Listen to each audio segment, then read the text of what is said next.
Hello लोगोफोर खुलुमबाय नोंथांमोनखौ आंनि गोदान इउटुब चेनेलाव फिन खेबसे बरायहरनाय थाबावबाय गोसो गोरबोजों लोगोफोर नै दा जोङो मलाव फैलायबाय आरो मानि क्रिसमास जानोसै नालाय बेनिखायनो जोङो बे बोसोराव माबायदि साजायनो बेखौ नायनो फैबाय आरो ओमफ्राय नोंथांमोननोबो आं शेयार खालामनो सानदों बे क्रिसमासनि मलफोराव माबायदि साजायो ओमफ्राय नयदानि मलफोराव माबायदि साजायो बेखौ नोंथांमोनहा नायलांबाय थादो जोबजासिम अब्लासो मिन्थियो नालाय माबायदि साजायदों दा जों सफैखाबाय आरो ओमफ्राय दा नै बिराद मोजां नुखाबाय बायह्रानिफ्रायनो बिराद मोजां मोजां साजायदों ओमफ्राय बिराद बायदिसिना ड्रेस फानदों आरो मानि मोजां मोजां गोजां बोथोरनि दा नायलांबाय थादो आरो आंनि चेनेलाव गोदानबा साबस्क्राइब शेयार लाइक खालामदो आरो जाय खालामखानाय बियो लाइक खालामना होबानो जाबाय शेयार खालामदो थ'दो होमबा लोगोफोर खोन्थानोसै आङो माबायदि थ'दो जा मोजां क्रिसमासनि वो देखिए लाइटिंग ये अच्छी आ रही है।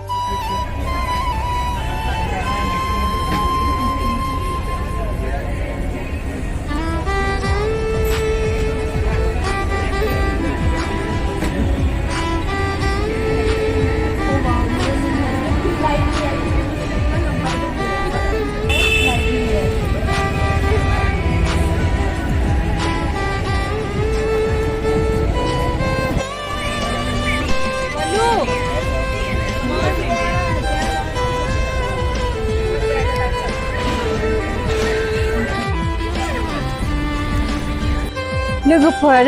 नुबायना फुलानो मासे मोजां मोजां आयु जाबाय आङो बिरादनो जा मोजां मोजां फुलखाना बाब्बारे आङो दिखोनानै लांजोबनोसो लुबैसोबाय दे गेजेराव थांनाय मोनबा मोजांसिन जागौमोन ना गेजेराव थांनो होनाय मोनबा दा नै बेनिफ्राय नायनांसिगोन आरोना बिराद मोजांखा कितना अच्छा फूल है यार और ये देखिए ये बस फूल का दुनिया में आ गया है हम लोग बिराद मोजां साजायदों क्रिसमासनि वाव बिराद मोजांखा नै गोजौ बानायथारदों बिराद मोजां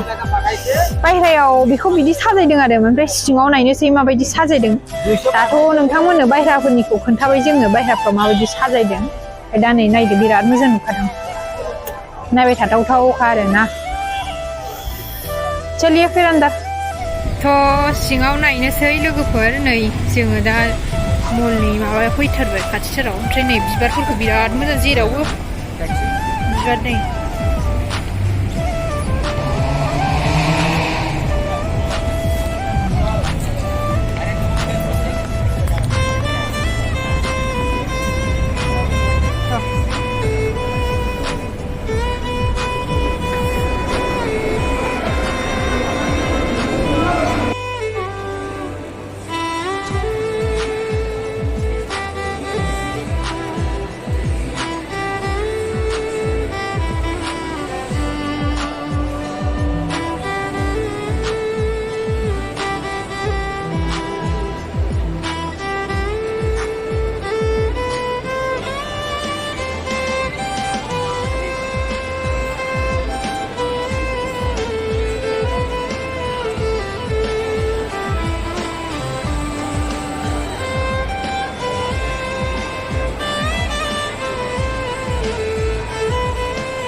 लोगोफोर जोङो दा क्रिसमासनि साजायनायफोरखौ नायखांजोब्बाय ओमफ्राय दा मोनाबायबो नालाय एसे ओमफ्राय दाथ' बिराद गुसुना बाहेरायावबो बारा थानो हाया ओमफ्राय दिनैनि भिडिअ'आ बेखिनियावनोसै ओमफ्राय नेक्स्ट भिडिअ'आव लोगो मोनफिनसिगोनबा लोगोफोर आरो बे भिडिअ'खौ माबायदि मोनदों नोंथांमोना कमेन्टआव जुरुर खोन्थाहरदे आरो दा नोंथांमोनखौ आंनि गोसो गोरबोनिफ्राय हेपि क्रिसमास दा दिनैनि थाखाय बाय बाय आंनि भिडिअ'खौ जोबजासिम नायलांनायनि थाखाय बहुत बहुत गोजोननाय थाबाय दा